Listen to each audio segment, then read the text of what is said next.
Hello students, good morning to you all. कैसे हैं आप सब लोग? I hope that you all are doing very well. तो स्टूडेंट, आप सब सेफ रहें, सुरक्षित रहें, घर पर रहें। सबसे इम्पॉर्टेंट चीज़ है कि घर पर रहें, अच्छा खाना खाएं, हेल्दी फूड खाएं, ठीक है। एक्सरसाइज करते रहें डेली थोड़ी बहुत, तो उससे आपकी बॉडी ठीक रहेगी, ठीक है। और बिल्कुल भी अपना रूटीन ना बिगाड़े, ठीक है। पढ़ाई तो आप कर रहे हैं और बहुत अच्छा लगता है देख के कि आप बच्चों का पार्टिसिपेशन इतना ज़्यादा है डिजिटल लर्निंग में, तो ये देखकर बहुत खुशी मिलती है।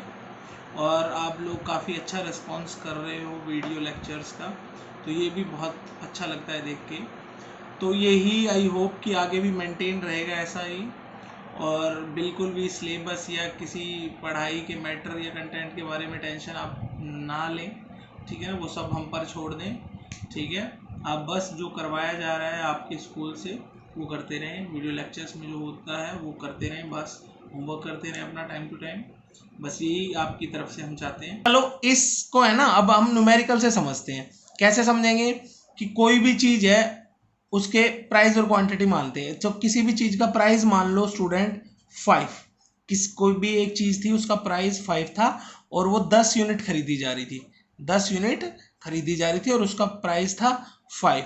अब इस प्राइस को आप स्टूडेंट मान लो आप 100% नहीं, चलो 100% नहीं, 50% से बढ़ा दो।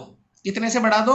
50% से बढ़ा दो, यानी कि ये हो जाएगा स्टूडेंट 7.5, यानी 5 का 50% 2.5, और 2.5 में ऐड कर दोगे तो 7.5, ठीक है। और जैसा कि मैंने बताया कि ईडी इज ग्रेटर देन 1 अगर होता है तो प्राइस में जितना चेंज होता है उससे ज्यादा चेंज किस में होता है? क्वांटिटी में। तो क्वांटिटी में आप लेट से 60% मान लो ये बढ़ा है, क्वांटिटी में 60% कम हो जाएगा, तो 10 का 60% लुक करो, 10 का 60% हो गया 6 रुपीज, ठीक है ना 6 यूनिट, तो 6 यूनिट कम होगी, यानी कि अब कितनी यूनिट बची? 4 यूनिट्स। क्लियर है स्टूडेंट? अब इन वैल्यूज को हम फॉर्मूले में पुट करेंगे। देखो, सबसे पहले था change in quantity upon change in price into price upon quantity. तो चेंज कितने का हुआ? क्वांटिटी में चेंज कितने का आया? 6 का। प्राइस में कितने का चेंज आया?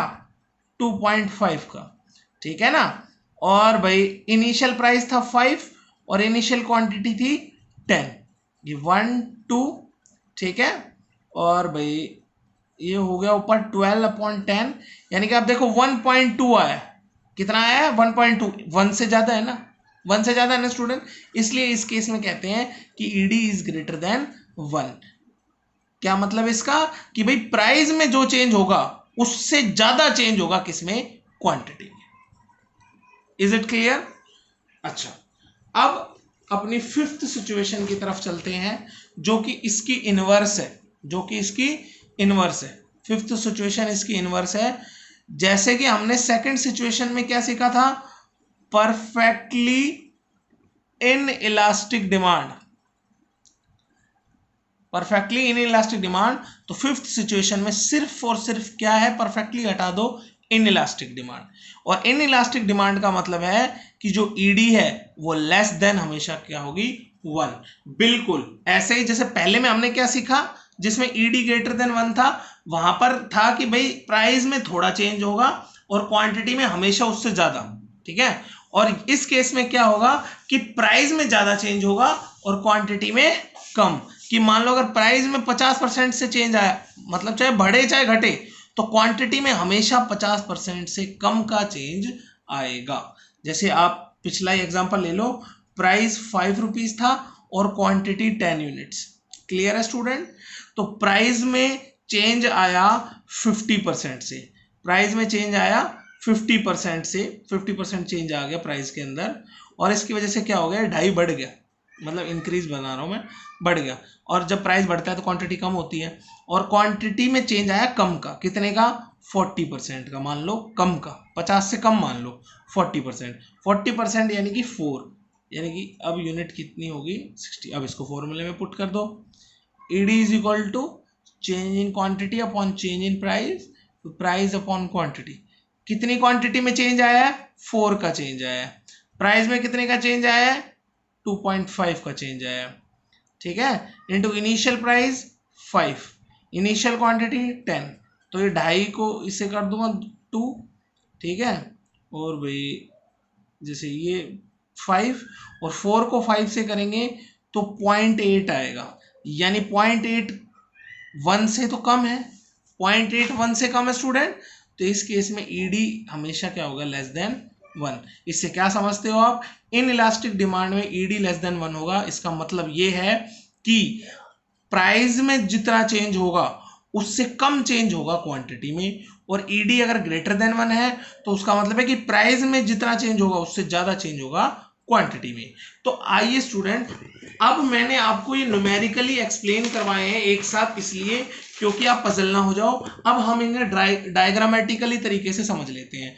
तो जो थर्ड सिचुएशन है यूनिटरी इलास्टिक, उसमें जो डिमांड का डायग्राम बनेगा वो कुछ ऐसा बनेगा, बिल्कुल मिडल के अंदर ऐसे, जैसा अपना डिमांड कर्व होता है, जैसा अपना डिमांड कर्व होता है, ये क्वांटिटी और ये प्राइस, ठीक है स्टूडेंट। फोर्थ सिचुएशन के अंदर, जिसके अंदर इस केस में ईडी इज इक्वल टू 1 था, इस केस में ईडी इज ग्रेटर देन 1, तो इस केस में डिमांड कर्व कुछ ऐसा बनेगा, ठीक है ना, हमेशा ज्यादा होगा, ठीक है, ये क्वांटिटी ये प्राइस, ठीक है स्टूडेंट। और फिफ्थ सिचुएशन के अंदर जो डिमांड कर्व होगा वो कुछ ऐसा होगा, ये डिमांड, इस केस में ईडी जो होगी वो लेस देन होगी। Clear student.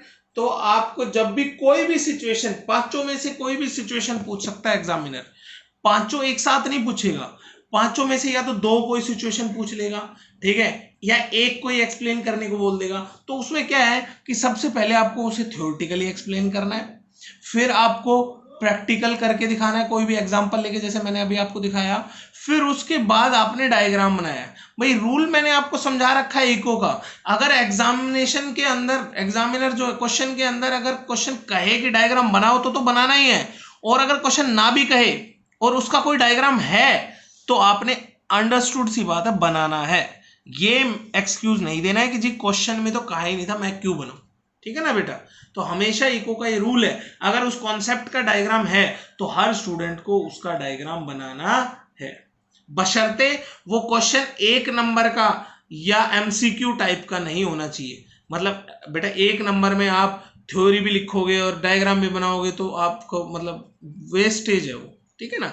वो 3 कम से कम नंबर या 4 या फिर 6 मार्क्स का होना जरूरी है। Clear student. तो पांचों सिचुएशन आज मैंने आपको क्लियर कर दी है, ठीक है। आई होप कि आपको ये सारी चीजें समझ आ गई होगी। तो स्टूडेंट आज के इस लेक्चर में बस इतना ही, बाकी नेक्स्ट लेक्चर में अपने नए कॉन्सेप्ट्स के साथ हम बात करेंगे, ठीक है। तो और हो सकता है कि नेक्स्ट लेक्चर में हम लोग न्यूमेरिकल ही स्टार्ट करेंगे इसके, तो न्यूमेरिकल्स के लिए प्रिपेयर रहें, चीज़ों को ढंग से समझें, ठीक है, एक बार इन सबको रिवाइज कर लें, ठीक है। और नोटबुक प्रॉपर मेंटेन करें, जैसे स्कूल रीओपन होंगे I will check the notebooks. Is it clear student? ठीक है बेटा। और अपने होमवर्क पिक्चर्स डेली भेजते रहें ग्रुप में, व्हाट्सएप पे शेयर करते रहें होमवर्क पिक्चर्स। तो bye bye and take care. Student आज का लेक्चर स्टार्ट करते हैं। तो सबसे पहले तो आज की डेट डाल लीजिए 14 मई 2020, ठीक है।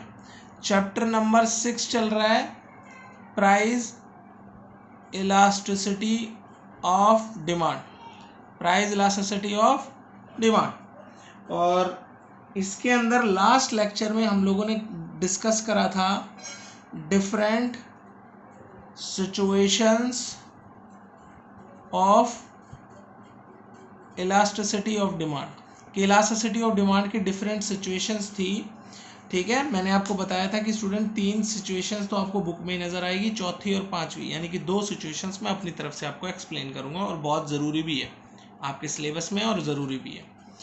जिसमें से 2 सिचुएशंस हम लोगों ने कल के लेक्चर में कवर कर ली थी। पहली में ईडी इन्फिनिटी था और दूसरे केस में ईडी 0 था। अच्छा, ईडी का मतलब मैं दोबारा एक बार बता रहा हूं, जो भी स्टूडेंट को पहले समझ नहीं आया हो, मुझसे नहीं पूछा हो, कोई बात नहीं, दोबारा सुन लो। स्टूडेंट, ईडी का मतलब यहाँ ईडी जीरो है, इसका मतलब ये नहीं है कि डिमांड कस्टमर जीरो कर रहा है। इसका मतलब ये है कि जो डिमांड है वो कांस्टेंट है, उसमें कोई चेंज नहीं आ रहा है। डिमांड अगर 10 है तो 10 ही है, उसमें कोई चेंज नहीं आ रहा है।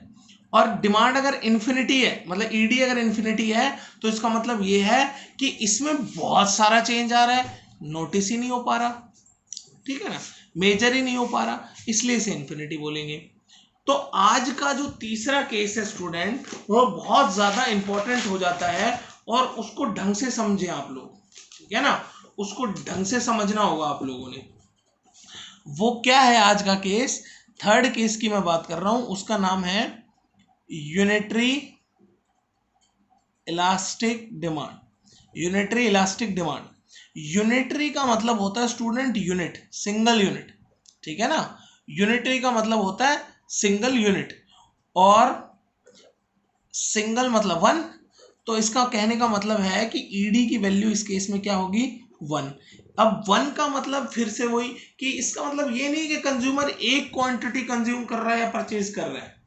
इसका मतलब ये है कि प्राइस में कुछ भी अगर चेंज होगा, प्राइस अगर बढ़ेगा या प्राइस अगर कम होगा, तो उतना ही चेंज क्वांटिटी में होगा। कहने का मतलब ये है कि अगर प्राइस बढ़ रहा है 50% से, तो क्वांटिटी कम होगी कितने परसेंट से? 50% से। और अगर प्राइस घट रहा है 50% से, तो क्वांटिटी बढ़ेगी भी कितने परसेंट से? 50% से। फॉर एग्जाम्पल, एक बार एग्जाम्पल करके देख लेते हैं कि किसी चीज का प्राइस है 1 रुपीज, और उस चीज की क्वांटिटी है स्टूडेंट 5 रुपीज, मतलब 1 रुपए की कोई चीज है और उसको कस्टमर 5 खरीद रहे हैं, ठीक है। अब क्या हुआ कि प्राइस बढ़ गया 50% से, और क्वांटिटी घट गई 50% से। तो अब प्राइस को बढ़ाओ 50% से, 1 का 50% कितना होगा?